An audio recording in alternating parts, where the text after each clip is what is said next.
Ayan, praise. Okay, so once again, good afternoon and welcome sa huling araw po ng Bible study natin for this week. Hoping na matapos natin yung hanggang 13 ngayong hapon para next week ibang story naman. I mean, ibang parte naman pong ating pag-aaralan. Para lang no, for the sake na makompleto lang natin yung sa isang linggo. Pero tingnan natin, malay nyo, may mahalaga pa talaga tayong dapat pag-usapan. So, wag na nating patagalin. Tayo na po ay magsimula at i-share ko na po ang verse natin pong pag-aaralan. So, again, welcome po sa mga nakasali dyan sa online, sa mga nanonood at dito sa Skype. Hello, hello, hello. Sige po, so nandyan na, no? Magsisimula tayo sa verse 9. Okay, babasahin lang natin hanggang sa 13. Sige, so pakibasa po ulit, Dad, yung 9 hanggang 13.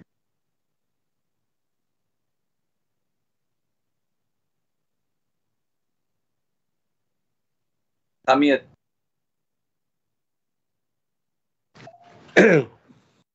John 1 verse 9.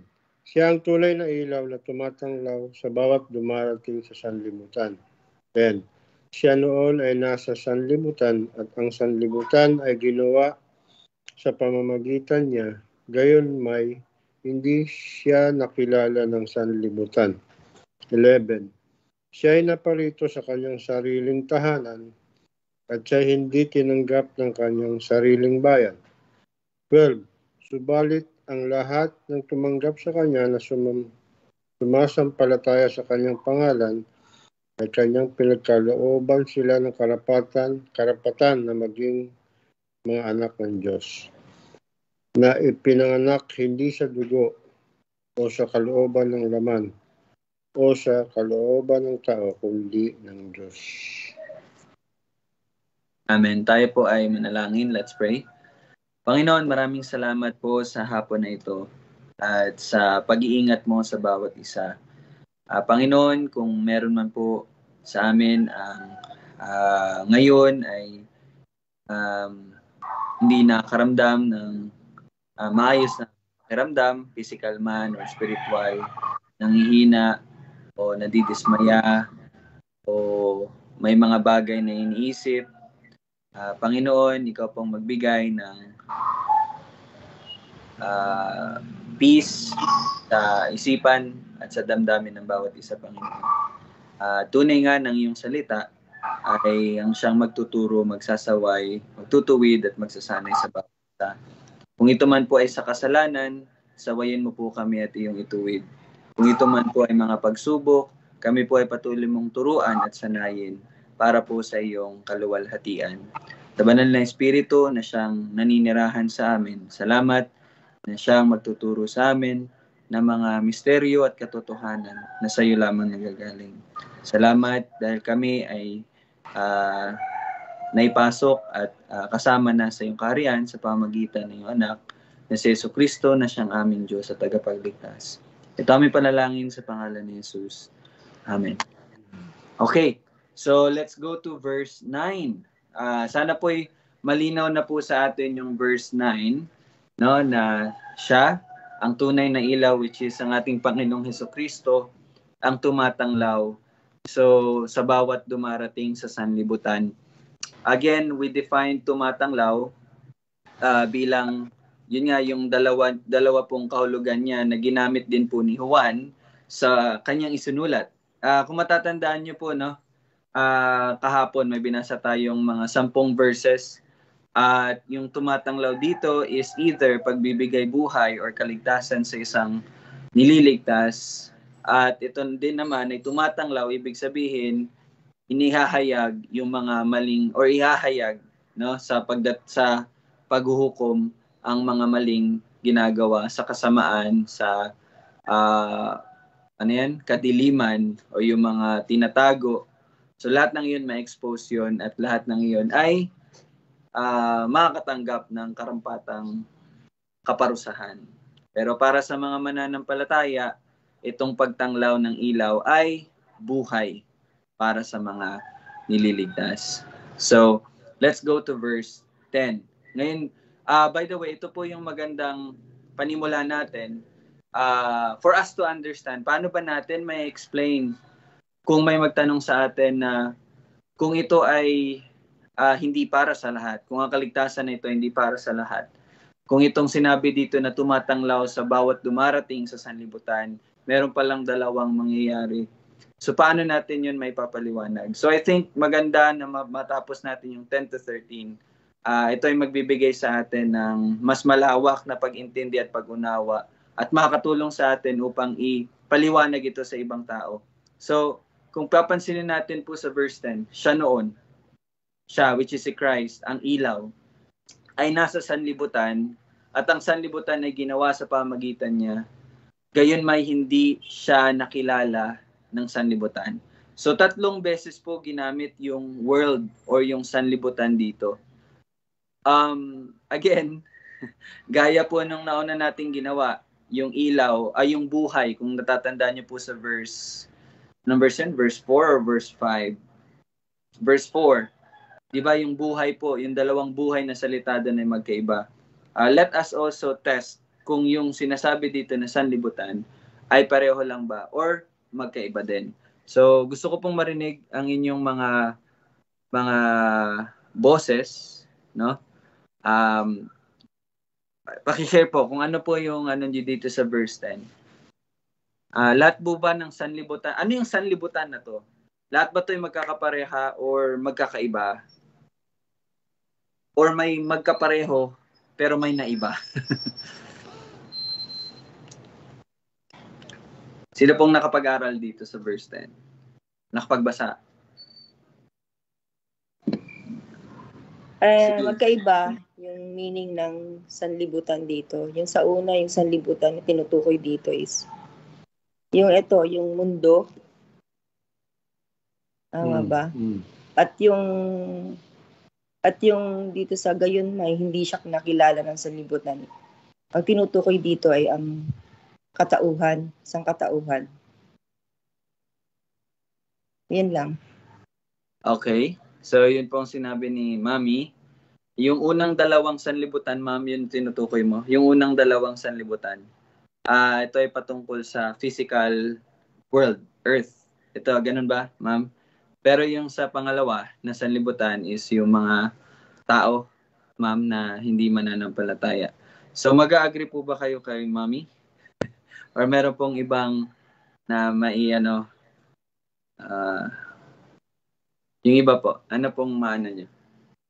Mag-agree or merong konting lang?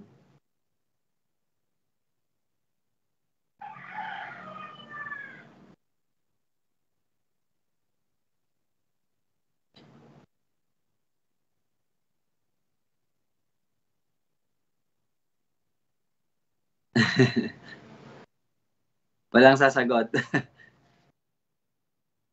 Or same or merong iba. Pag walang sumasagot, ibig sabihin agree kayo. Kapag meron namang magsalita, ibig sabihin meron siyang other 'di ba? Walang magsasalita, agree? Agree, disagree, 1/2, 1/4. Okay, si Ate Arshan, okay. Sige. Alright, so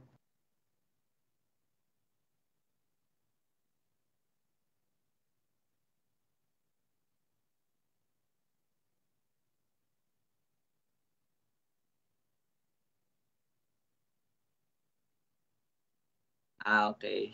So nakikinig pala talaga kayo. Okay. Ano lang yan, tinest ko lang. Okay, anyway. So, sabi dito sa una, siya ay nasa sanlibutan. So, yun, maaring talaga, yung physical na earth. Kumbaga, kaya nga po siya naging tao, di ba? Kasi pumunta siya sa sanlibutan. At ang sanlibutan ay ginawa sa pamagitan niya. Now, I would say na somehow medyo different to siya. Ang ibig ko pong sabihin, kasama na po yung tao. Kasi yung mundo, the world, pati yung sanlibutan na world at yung sanlibutan na tayo ng mga tao, we are also creation or created. So, masasabi natin na kasama na yon. So, yung unang sanlibutan, the physical one, pumunta siya doon, the physical place. Pangalawa naman, the physical earth, and then tayo na mga naninirahan sa mundo, sa earth. And gayon may hindi siya nakilala ng sanlibutan. Yes, ito po ay sa mga tao na. Okay? Nakita niyo po, the place and the tao, and sa last sa tao. So I'm so happy na nasabi yun ni Mami. So hindi na po tulad ng dati na basta mabasa na lang. Pero ngayon, we define it clearly, di ba?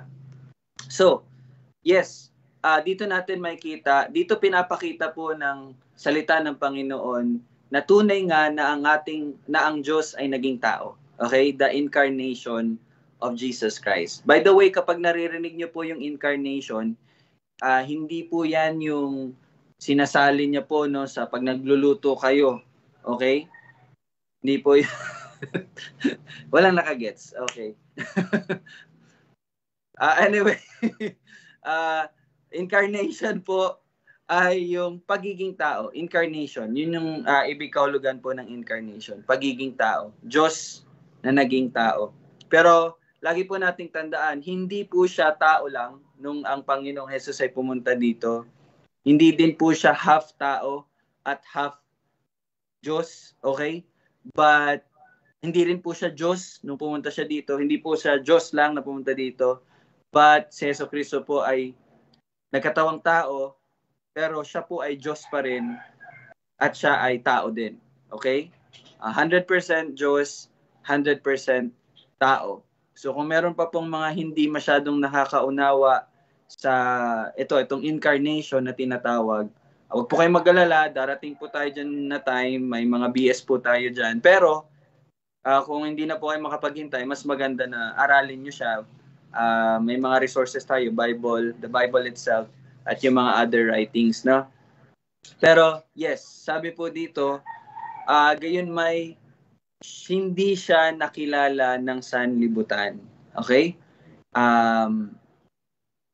Ito talaga yung nakita natin at tutunay ngang nangyayari hanggang ngayon, di ba? And hindi siya nakilala, tunay nga sapagkat ang iba't ibang bansa ay sumasamba sa kanya-kanyang mga Diyos-Diyosan, no? Bagaman ang kalangitan at ang mga gawa ng kanyang kamay ay nagpapahayag ng kaluwalhatian ng Diyos. So,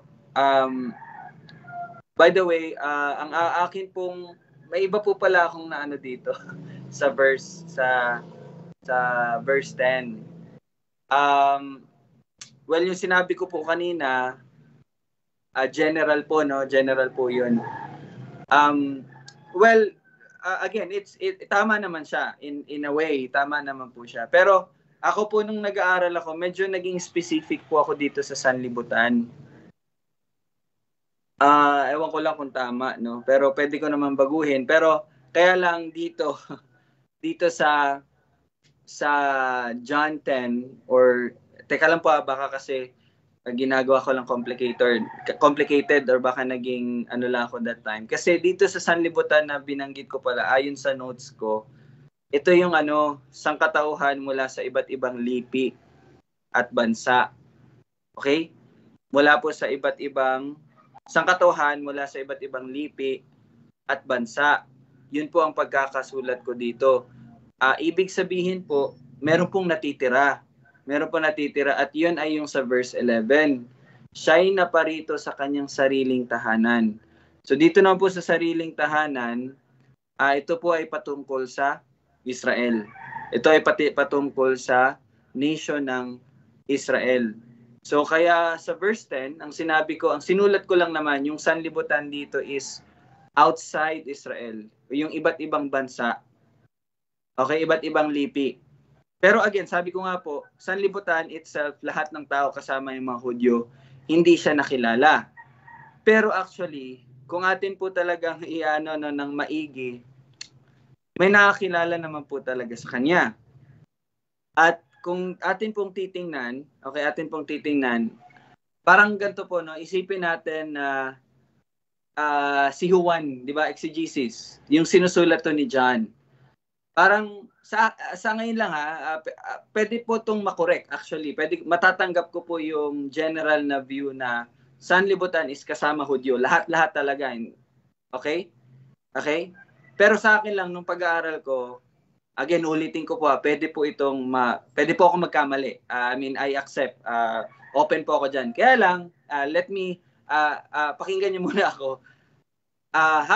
Iniisip ko kasi, habang nagsusulat si John, yung 10 tsaka 11 kasi parang naging distinct eh. Parang naging magkaiba kasi siya eh. Okay? Kasi kung yung sa 10, kasama yung mga Hudyo, I think hindi niya na kailangan sabihin yung 11. Parang ganon. Bakit ano ba yung 11? Tingnan niyo po siya'y naparito sa kanyang sariling tahanan at siya'y hindi tinanggap ng kanyang sariling bayan. Now, kung titingnan po natin yung sariling tahanan, hindi naman po natin yan masasabi na buong tao, buong sanlibutan. Okay? Kasi nga po, kung babasahin natin yung Old Testament, ang Panginoon po may pinili siyang mga tao, hindi po ba? Well, yung verse 10, sanlibutan, kaya ang nasabi ko, ang sanlibutan na tinutukoy dito yung iba't ibang bansa at iba't ibang lipi. Di ba sabi dito, hindi siya nakikilala? At kung babalikan po natin yung story sa Old Testament, lahat po ng ibang bansa, hindi talaga nila alam ang Panginoon. Hindi nila alam ang tunay na Diyos. Kaya nga po sa Old Testament, di ba, ang binabanggit sa Old Testament, kinaklaro talaga ang Diyos ng Israel. You see? Ang Diyos ng Israel. Why? Kasi the rest of the world, yung sanlibutan, hindi nila kilala ang tunay na Diyos. Only the Israel ang nakakakilala sa tunay na Diyos. At this point of time, sa time ni John. Okay? Sa time ni John. Okay? Yung sa time nila ng Panginoong Hesukristo, I mean.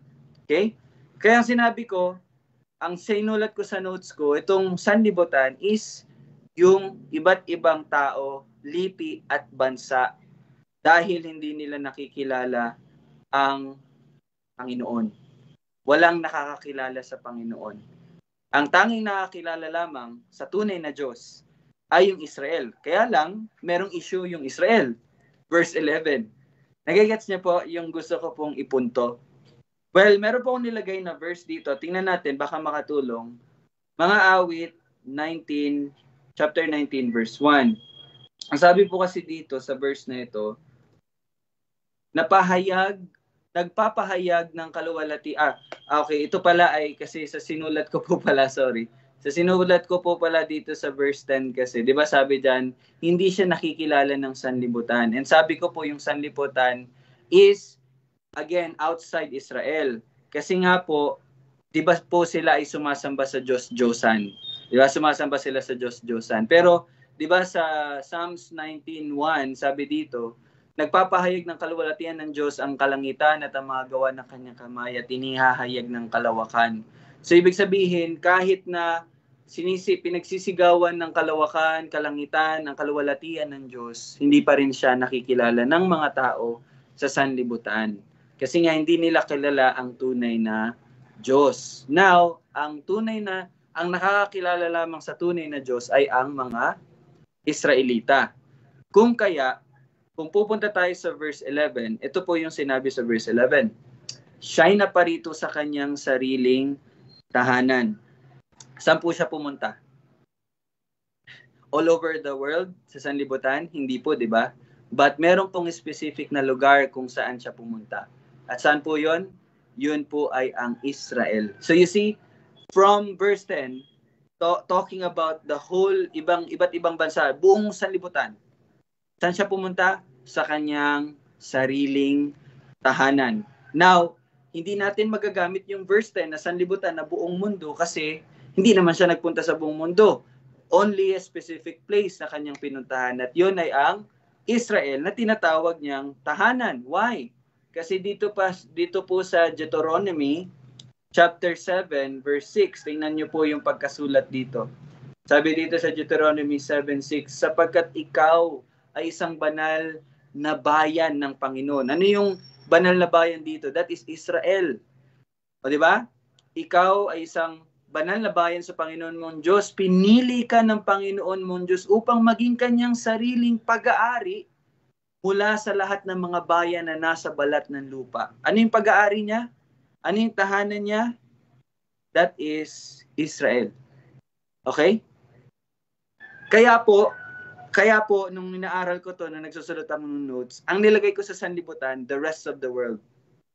And verse 11, specifically, for Israel. I don't know kung meron po kayong masasabi, please, no? Pero again, sabi ko nga po kanina, open po ako na kung yung sanlibutan, including Israel, wala rin naman pong problema. Kasi tunay nga naman na may mga hindi nakakakilala sa kanya. Pero actually po, ang Israel, kilala talaga nila ang Diyos. Okay? Kilala nila ang Diyos in a way na meron po silang knowledge about God. Kasi nga, di ba, pinakilala ng Panginoon ang kanyang sarili sa Israel. Naintindihan niyo po yun? Kaya yun lang yung parang nagiging issue ko sa verse 10 at verse 11. Nakuha niyo po ba yung punto ko? Bakit ko nasabi po iyon? So, kayo po, kayo po, nung sinano niyo po yung sanlibutan, no? Yun din po ba naisip niyo yung lahat talaga? Or ako lang talaga yung nagiging parang, napakaano mo naman? Ako lang yung nagiging gano'n. Nung in-explain ko, naintindihan niyo po ba? Okay, so pero anyway, again, open ako kung ito man ay mali, kung kasali man ang Israel o hindi. Pero verse 11, hindi na tayo magkakamali. Okay? Pero verse 10, yun po ang naisulat ko po. Anyway, wala po ba magsasalita? Okay lang? Sure? Or may iba kayong masasabi sa verse 10?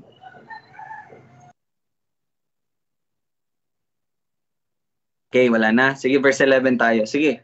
So, again, I think it's very clear sa verse 11. Siya'y naparito sa kanyang sariling tahanan. That is Israel. Okay? Wala na po tayong argument. Di ba? That is Israel. At siya'y hindi tinanggap ng kanyang sariling bayan. Okay? Well, Israel, bayan, is synonymous. So, no problem. Ito po talaga ay patungkol sa Israel. Kasi kung sasabihin natin kasama yung mga Babylonia, kasama yung Syria, well, hindi po yun bayan ng Panginoon. Kasi nga po, hindi po nagpakilala ang Panginoon sa kanila. But ang Israel ang nakakilala sa tunay na Diyos. Pero ito po yung nangyari. Siya'y hindi tinanggap ng kanyang sariling bayan. Okay? So, hindi po nila pinaniwalaan. Pagkos, ano pong ginawa nila sa Panginoong Hesukristo? Siya po ay pinatay nila.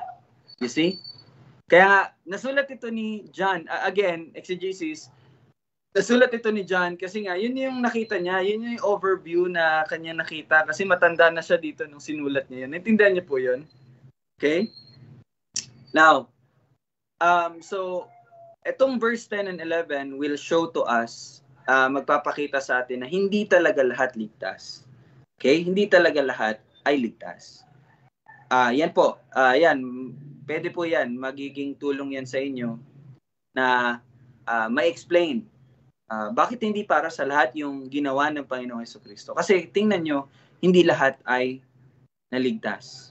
Well, yung ibang tao naman po kasi, ganito po kasi ang pag-iisip nila doon sa atonement. Natatandaan niyo po yung atonement?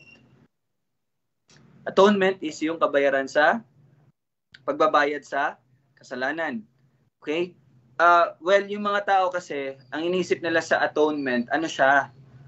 Parang namatay si Kristo at yung kamatayan niya para sa lahat in a way na nasa sa tao kung tatanggapin nila yung pagkamatay ni Jesus o hindi. Yan po ang tinuturo ng mga born-again Christians, most of the born-again Christians and evangelical churches. Yan po ang tinuturo nila. Well, pero kung atin po talagang iintindihin, mga kapatid, ito din, isa to sa explanation, kaya makinig po kayo. Atonement. Ang atonement po ay kabayaran sa kasalanan. Okay? That's payment for sin. Now, kapag sinabi mo pong kabayaran, ibig sabihin nun, kung kanino man yun ibinayad, para kanino man yun ibinayad, ang taong or mga taong iyon ay bayad na, ligtas na. Okay? Ligtas na. Hindi siya maaaring sabihin na free for all kasi nga po, yung atonement na ginawa ng Panginoon is specific. Okay? Hindi po yan parang okay, nasa sa inyo kung tatanggapin nyo yung kabayaran na yun. Okay? So, yes, yun po. Hindi po lahat. Hindi po para sa lahat yung ginawa ng Panginoong Jesucristo. It's limited atonement. Okay? Para lamang po sa mga tupa. Okay? Ngayon, yun, hindi siya tinanggap. May madadagdag po ba kayo?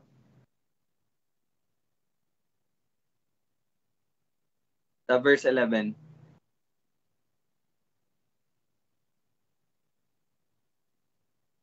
Okay na? Alright?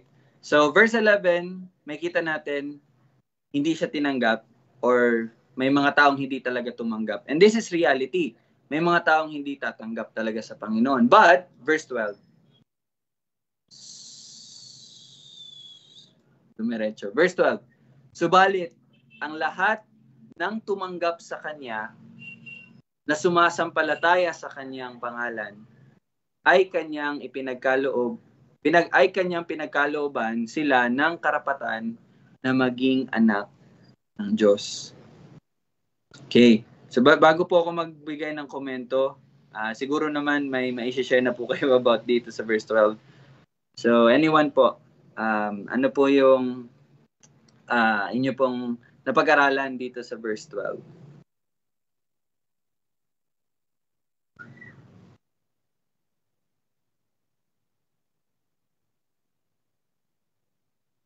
Ito bang statement na po ito ay choice, optional, or ito po ay declarative statement? Is it an open statement? Ibig pong sabihin, again, ito yung ginagamit na salita upang sabihin sa tao, nasa sa iyo kung iyong tatanggapin. Or ito po ay declarative, pagde-declare o paghahayag ng isang nangyari, isang katotohanang nangyari. Kayo po, sa tingin nyo po, ayan na lang. Yan na lang muna po. Maging honest lang po kayo. Ano po yung nung binasa nyo po, peace daw, peace. Peace, Ate Arshan, ha? Peace na tayo, okay? Pangalawa po. Ano ba yung pangalawa? Kalimutan ko na. Parang inulit ko kasi, kaya nalito ako sa kung ano yung pangalawa doon, ano yung panguna. Nakamute ka, Ate Arshan. Declarative. Declarative statement. Ano yung declarative? Okay. Declarative statement daw. Thank you. So, yun po ang sinabi ni Ate Arshan. Kayo naman po. Kayo po, nung binasa niyo po yung verse 12, na-confuse po ba kayo or klaro naman? Sige, Dad.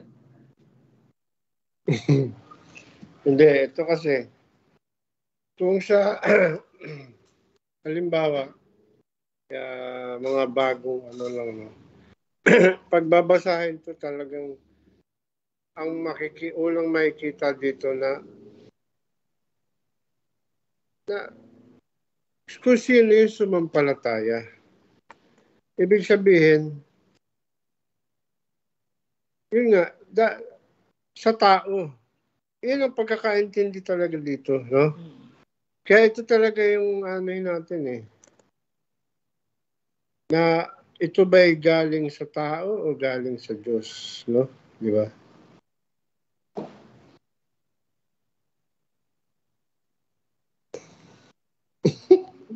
Tinood gyud na. Mao gyud na. Lagi. Okay. So, well, actually, totoo po yung sinabi ni Daddy. And actually, sa previous church ko po, isa po ito sa mga verses na ginagamit namin kapag kami ay nag-share ng gospel. Na kumbaga sasabihin namin pagkatapos, nasa sa iyo kung tatanggapin mo ang Panginoon. At ito ang promise niya. Para sa mga, ito na, babasahin namin yan. John 1:12. para sa mga sumampalataya sa Kanya, tumanggap sa Kanya. He gave the right to become children of God. So kung ikaw ay tatanggapin mo ang Panginoon, ikaw ay magiging anak ng Panginoon. So pagkatapos nun, sasabihin naman nung sinero namin, yes kuya, tatanggapin ko si Jesus. So magpe-pray kami nung sinner's prayer. Pagkatapos nun, congratulations, part ka na ng Kapamilya Network, no? You're part of the family. Ikaw ay isa ng anak ng Panginoon, brother na kita, sister na kita.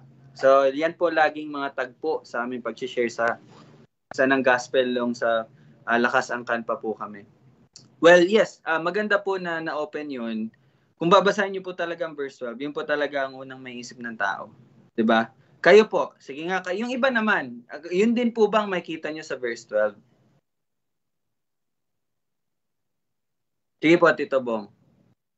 Buti nakikita ko maliit kasi. Sige po, Tito Bong.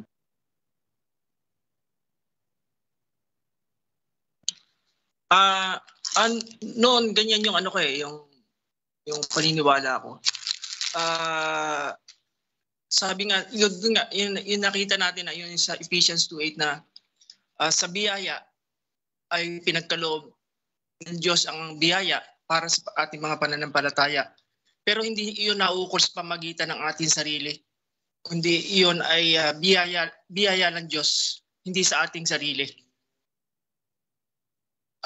Parang ang nagbigay talaga ng pananampalataya ay ang Panginoon. Kristo. Sabi nga po sa Ephesians 2 sa Ephesians 2:8, sapagkat sa biyaya kayo'y naligtas sa pamamagitan ng pananampalataya. At ito'y hindi sa pamamagitan ng inyong sarili. Ito'y kaloob ng Diyos. Amen. Okay. So, on the other side ng Biblia, Ephesians, very clear naman po no na ang pananampalataya talaga ay nagmumula talaga, pinagkaloob talaga yan ng Panginoon or ng Diyos. Okay? Salamat po, Tito Bong, no? So, yun, magandang Ephesians 2:8, magandang po yun, gamitin natin na verse upang sabihin talaga na ito'y biyaya ng Diyos. Pero ayun nga po, no, kung babalik tayo sa verse na to, kung babalik tayo sa verse 13, verse 12, talaga? Parang option talaga siya, no, kung babasahin mo. Okay, so paano natin maire-reconcile ito? Paano natin maire-reconcile? So ganito po yun. Sabi dito, makinig po kayo Subalit, ang lahat ng tumanggap sa Kanya na sumasampalataya sa Kanyang pangalan, di ba? Subalit ang lahat, okay, ng tumanggap, okay? Tumanggap sa Kanya, na kung papansinin niyo dito, past tense, tumanggap, hindi po sinabi tumatanggap, but sinabi tumanggap. Now, ito pong part na ito, hindi po ito sumasalungat sa verse 10 and 11.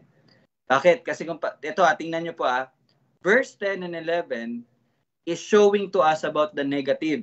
Ano yung negative? May mga hindi tumanggap at may mga hindi nakakilala sa Kanya. Okay, that's the negative. The positive is in verse 12. Kumbaga, yung verse 10 and 11 ay nilalarawan yung mga taong hindi nanampalataya sa Kanya. Listen carefully. Nilalarawan or dinidescribe ni John yung mga taong hindi naniniwala at nananampalataya. Ito yung mga taong hindi ligtas. Nasa 10 and 11. Ngayon po, ang verse 12, hindi po siya patungkol sa choice or option, but ang verse 12 is declarative. Ibig sabihin, inihahayag, nilalarawan ni Juan ang mga taong naliligtas or yung mga taong naligtas. You see? Yung construction, di ba kung ikaw magsusulat ka, it must be lalong-lalo na ang banal na espiritu ang nagsulat nito. 10 and 11, sinabi, ito yung mga hindi mananampalataya. Verse 12, ito naman yung mga mananampalataya. Tapos ko nang sabihin yung mga hindi mananampalataya, ngayon, sasabihin ko na ngayon yung mga mananampalataya. At sino yung mga mananampalataya? Sila, ang lahat, na tumanggap. You see? Kaya nga po paulit-ulit ko pong sinasabi sa inyo, pag binabasa natin ito, isipin nyo lagi si John, the Apostle John. Sinusulat niya to, parang nagbabalik tanaw lang po siya. You see? Kaya nga po exegesis is very important. Yung pag alam nyo po ng background, kailan sinulat, ano yung sitwasyon ng pagsulat, sino yung nagsulat, napaka-importante po yan na i-consider. So, sa mga mag-aaral po ng salita ng Diyos, salita sa Bible, make sure na babasahin niyo po yung background nung ano na yon, nung book na yon. Read that. Huwag po kayong dediretso sa chapter 1 without reading the background. Oy, Kuya Ryle, saan makikita yung background? May binigay na po ako sa inyo ng mga Bible app. Nandun po, available po yung book intro or background or ganyan. Well, balik tayo. Again, si John is nagbabalik tanaw, dinidescribe niya ano yung mga nangyari. Kaya di ba kung papansinin niyo yung story, pagkasulat niya, may isang tao, siya'y ilaw, lumitaw, gumanyan, pumunta, hindi tinanggap. Again, it's a writing of the history, kung ano yung nangyari. Now, verse 12, describing the believers. Sino sila? Subalit, ang lahat ng tumanggap. You see, this, dinidescribe mo yun, yung mga tumanggap, yung mga mananampalataya. Hindi option ang pinapakita ni John dito. Sila, ang lahat na tumanggap sa kanya, okay, na tumanggap sa kanya, na sumasampalataya sa kanyang pangalan. Again, describing, sino yung mga tumanggap sa kanila? Sila yung mga sumasampalataya sa kanyang pangalan. At ano sila? Sila ay kanyang pinagkalooban. Hindi po sinabi na sila'y pagkakalooban, but sila yung mga pinagkalooban. You see the writing, the tense of the verb, ay kanyang pinagkalooban sila ng karapatan na maging mga anak ng Diyos. Ang mali po kasi dito, pag nag-aaral ka talaga, nagbabasa ka ng Biblia in ICG's way, isipin mo talaga na ano to siya, optional to siya sa mga tumanggap. Hindi po. Actually, yung sinabi ng mga lahat, subalit ang lahat ng tumanggap is describing those people na nakasalamuhan ni John, nakilala ni John, nakita ni John, narinig ni John, na tumanggap sa Panginoong Hesukristo. Sila yung mga sumampalataya sa pangalan niya. At sila yung mga pinagkalooban ng karapatan na maging anak ng Diyos. Okay? Naintindihan niyo po yun? So again, this is another proof na hindi lahat ay maliligtas at hindi lahat ay ligtas at hindi lahat ay pinagkamatayan or ano bang Tagalog dyan. Hindi para sa lahat na matay ang Panginoong Jesus. Okay? So, and this is one of the most important thing mga kapatid. Para maging selyado na. Okay? Para maging selyado na. Sino ba tong mga tumanggap at sumampalataya sa Kanya? Alam niyo kung sino? Alam niyo po ba kung sino? Ito magpapatunay talaga na hindi ito siya option. Because, again, it's a description. Why? Kasi dinescribe ni John, Apostle John, kung sino yung mga tumanggap, kung sino yung mga sumampalataya, kung sino yung mga pinagkalooban ng karapatan na maging anak ng Diyos. Sino yun sila? Verse 13. Ang mali kasi sa mga born-again Christians na tinatawag na yan, hanggang 12 lang sila. Hindi nila binabasa ng mainam, hindi nila binabasa yung kabuuan ng salita. They're just speaking verses.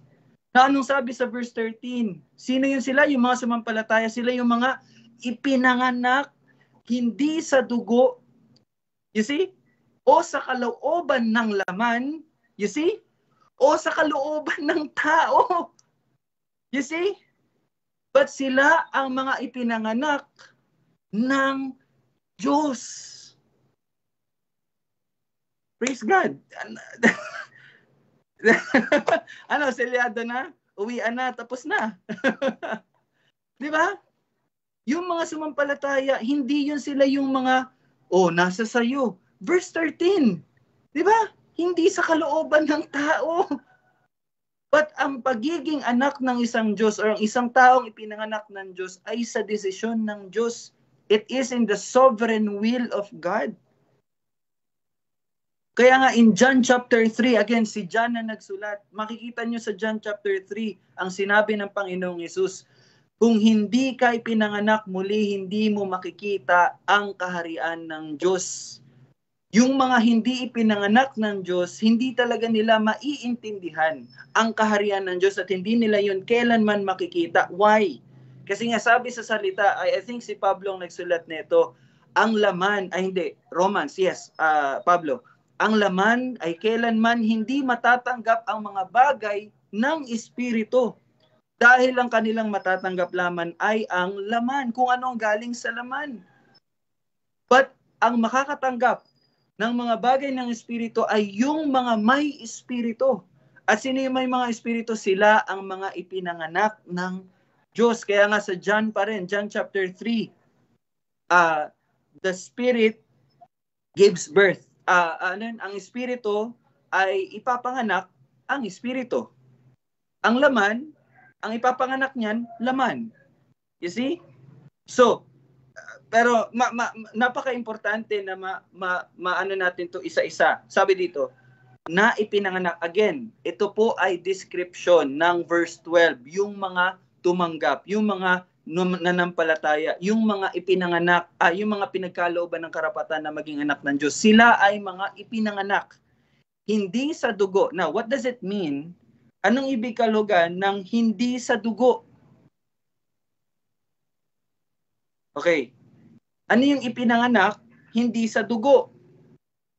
Ano ibig sabihin ng dugo? Yung kinakain nyo? Yung barbecue? Ano yung hindi sa dugo? Okay? Hindi sa dugo, ibig sabihin po niyan, hindi mula sa natural na pag-aanak.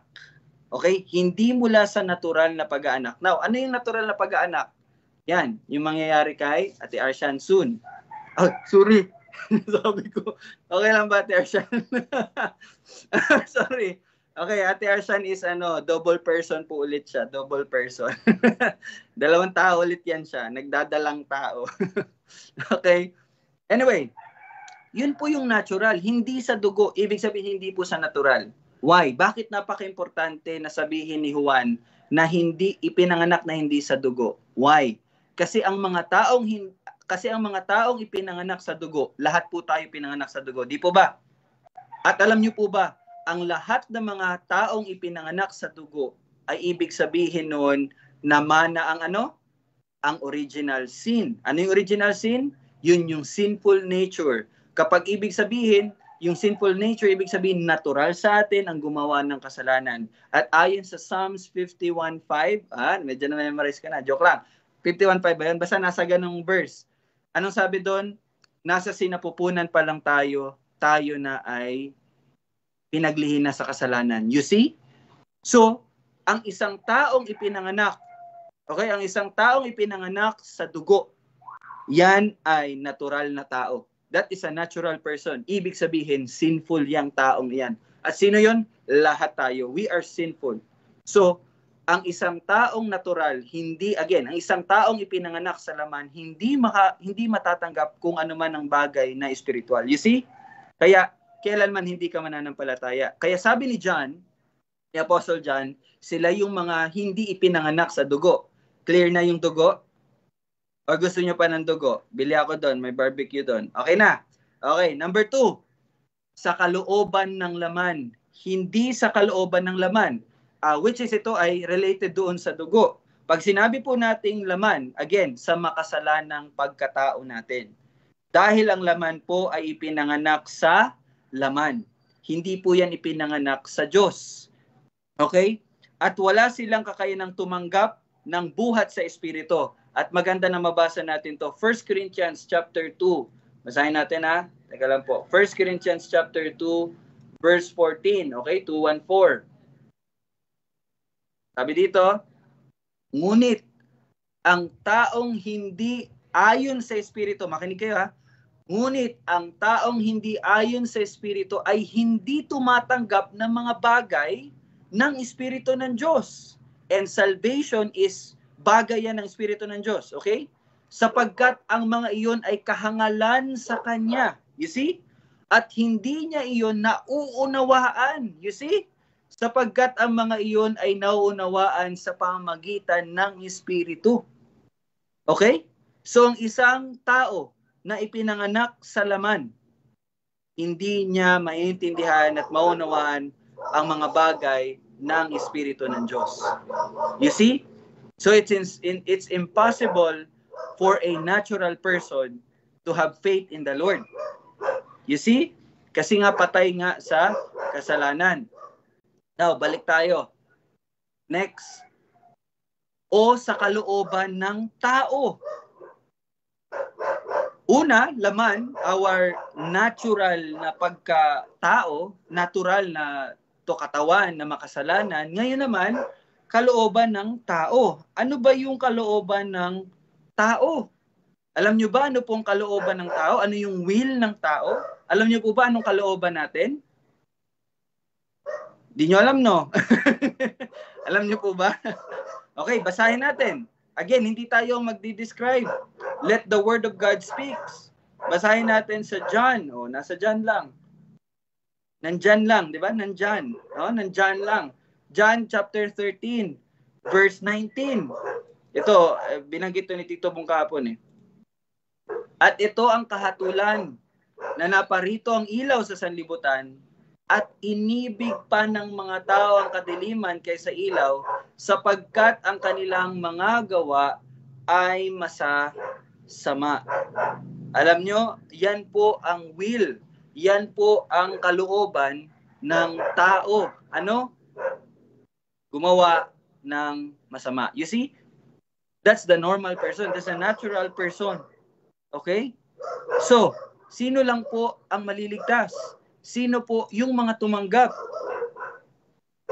Yun sila ang mga ipinanganak kundi ng Diyos. Ibig sabihin po, ang isang tao, ito na explanation. Ang isang tao ay nananampalataya sa Diyos dahil ang taong iyon ay ipinanganak ng Diyos. That is the biblical reasoning. Bakit ka nanampalataya? Bakit ka nanampalataya? Don't stop at John 1:12. Puntahan mo yung 13. Dahil ikaw ay ipinanganak ng Diyos. So if sasabihin nila John 1:12 is an option, then ano na ang verse 13? You see? You see? Ang isang tao ay nananampalataya kasi ipinanganak siya ng Diyos. And anong ibig sabihin ng ipinanganak ng Diyos? Again, dito natin makikita na ang desisyon ay nasa Kanya. The sovereign election. You see? Sige, tanungin ko. Si Cassie ba, Tita Che, sinabi niya ba, ay, Mami Che, pananganak mo ko. Diyan ako sa iyo ipapanganak. Di ba? Hindi. Ang anak ay walang kailanman, wala siyang masasabi sa kanyang kung sino man ang magulang niya. Okay? Ang anak, lalabas lang yan. Lalabas na lang yan. Hindi siya ang pipili. Hindi siya, ay doon na lang kaya ako kay Arshan kasi maputi. Oh, 'di ba? O doon na lang kaya ako kay Mayan Rivera kasi pag anak mayaman na ako, hindi na ako mag-aaral. You see? Hindi. And yan po ang tinuturo ng mga born again Christian. Kuno. Nasa sa iyo ang desisyon. How dare you? How dare you? Ikaw ang soberanya, ikaw mamimili? No. Ang soberanya, ang Panginoon ang siyang naglikha. Kaya nga sinimulan ni Apostle John, siya ang lumikha ng lahat. Diba? So, again, pero sasagutin natin yan with verses. Sabi dito, ito ay hindi po dahil sa kung ano ang meron ng isang tao. Okay? Now, again, ito na naman yung mga Armenians, yung mga born-again Christians na tinatawag ko, no? Pinili siya kasi nga, nakita ng Panginoon na mananampalataya siya in the future. Well, meron na po palang tamang term. Yung pong sinasabi na nila na yon, foresight po yun. Or basta foresight. Ibig sabihin, nakita sa inaharap. But actually, ito po ay foreknowledge. Okay? Iba po ang kahulugan ng foresight sa foreknowledge. Kaya maganda talaga na pag-aralan natin yung Greek language. But anyway, basahin na lang natin sa verse. Tingnan natin yung Titus 3:5.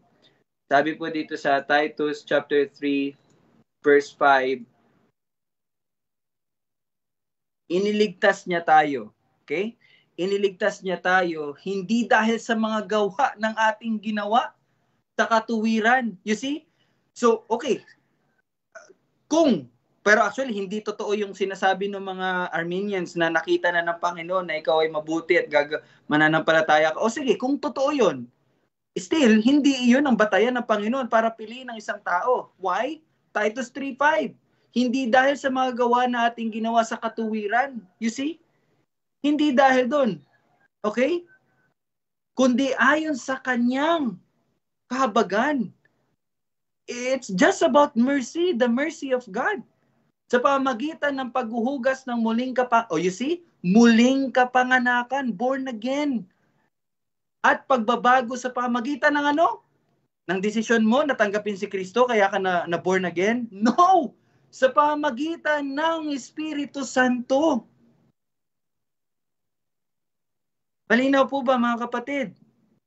Okay? And ano pa? Wait, there's more. Okay? There's more.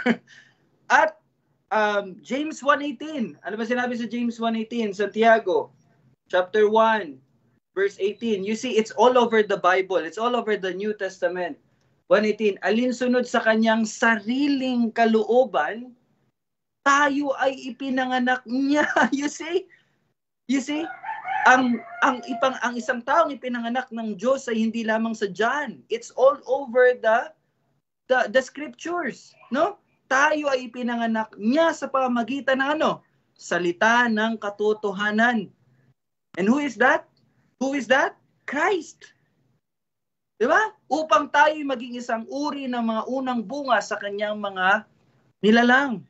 And by the way, sa Sunday po, sana po kahit sila Tito Bong, kahit alis po kayo, sana makapakinig po kayo ng word. Napakaganda, napakadami po natin matututunan sa words this Sunday. So sana po ibakante nyo po yung Sunday nyo. Let's study and let's listen to the word of God. Napaka-importante po ito. Okay? It's about the Holy Spirit. Kaya sana po, kahit may ginagawa kayo, sana gawin nyo na makapanginig pa rin kayo. But anyway, balik po tayo dito. Ano yun? Tayo ipinanganak niya sa kanyang sariling kalooban. And 1 Peter 1:3. Sabi po dito, 1 verse 3. You see? Purihin ang Diyos at Ama ng ating Panginoong Hesukristo sa pamagitan ng kanyang malaking kahabagan ay muli, you see?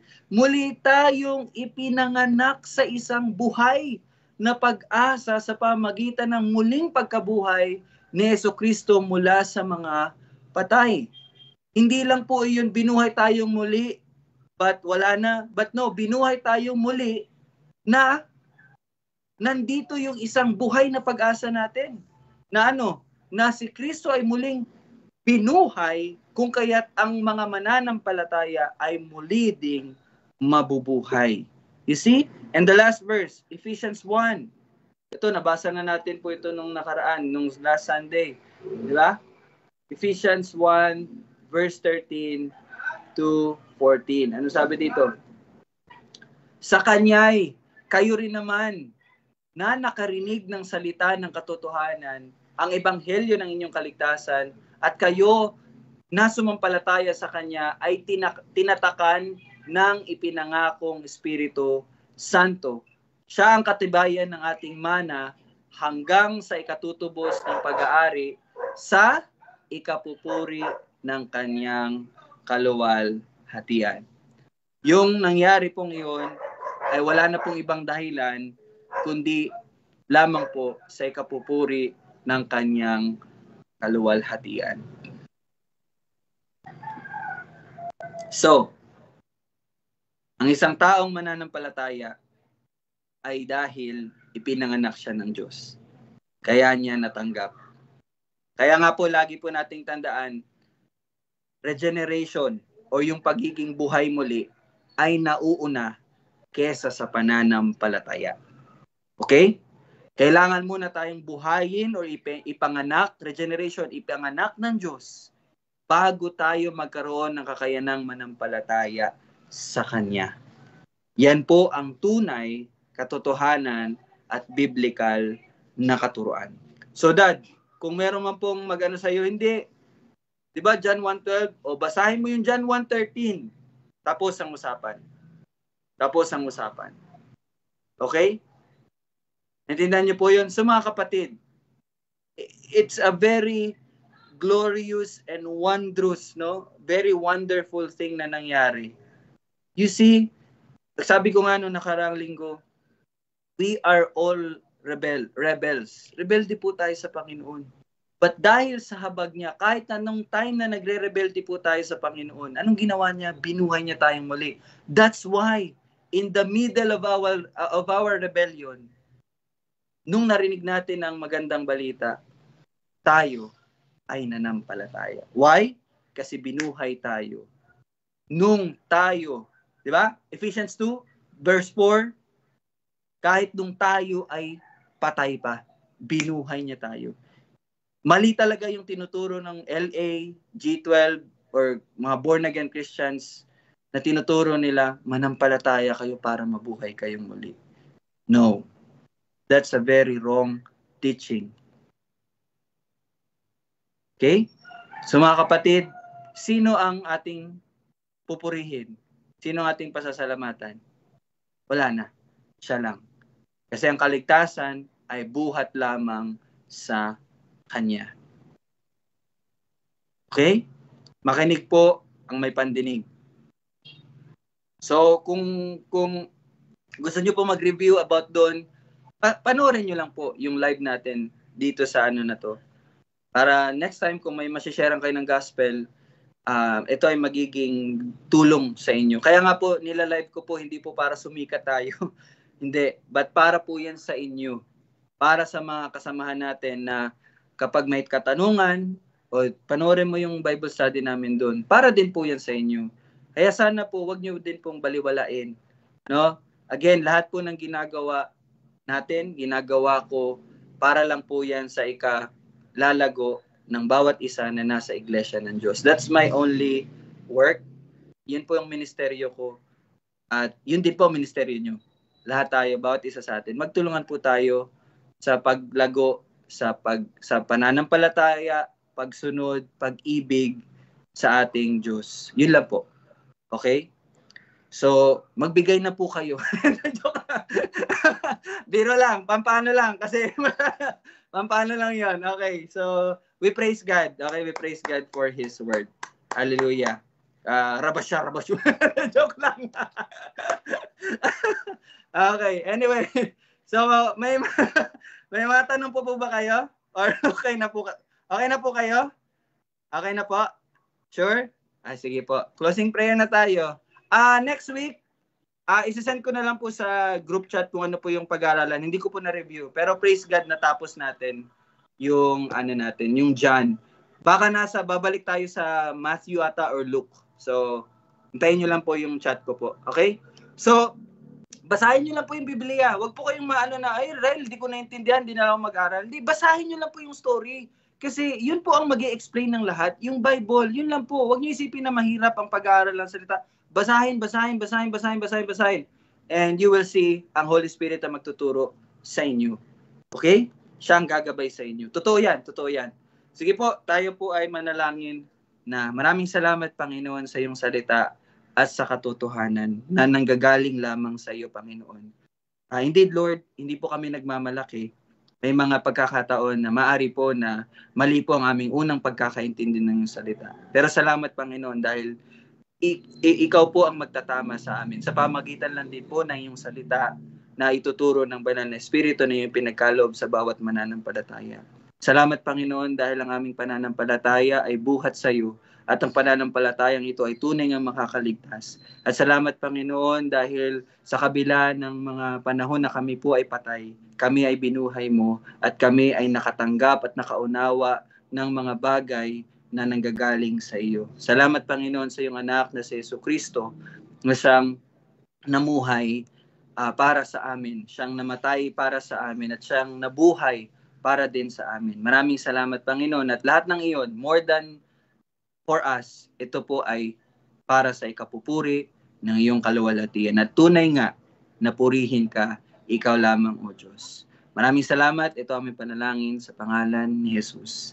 Amen at amen. Thank you. Bye-bye po. Ingat po. Bye, Zoe. Bye-bye. Mamaya may BS. Ay, mga tatay, nanay, BS po kayo mamaya, 7:30. Okay, Tita Che, sana maka-join ka rin. And Tita Bing, kung nanonood ka sa online. Okay, thank you po. Bye-bye. God bless.